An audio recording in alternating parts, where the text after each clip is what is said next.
Interlude. Alice was running, but the further she went, the more she forgot what she was running from. The path stretched out endlessly, and it felt as though the horizon would never draw nearer. She was stuck, with the sun always out of reach.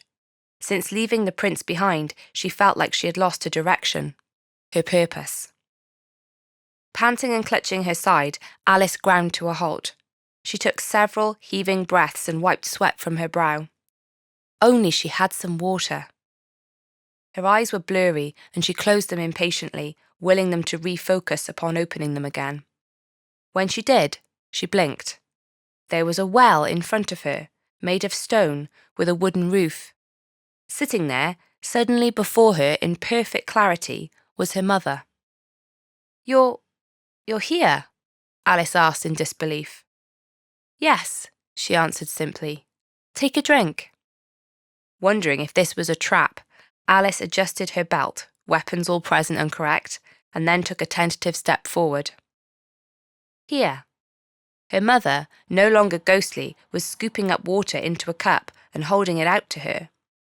Alice could see the droplets glistening on the side of the cup. It looked real. She looked real. "It's not a shrinking potion," her mother said, smiling. Alice unconsciously moistened her dry lips with her tongue, but forced herself to focus. "Where did you go?" she asked sharply. "I've been looking for you all this time. I was ready to give up." "And yet, you're here." She still held out the cup. Alice took it and sniffed. It looked like cool, clear water. She took a sip and waited for a second. Nothing happened. "You would have found me sooner if you'd stopped running away," her mother said. Alice gulped down more water, unable to resist the temptation. "I wasn't running away. I was chasing you." "That's where you're not being honest with yourself," her mother said.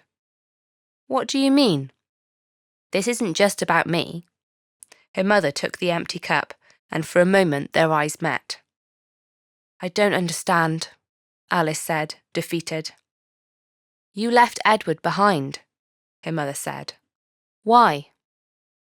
Alice turned her head as though he would suddenly appear.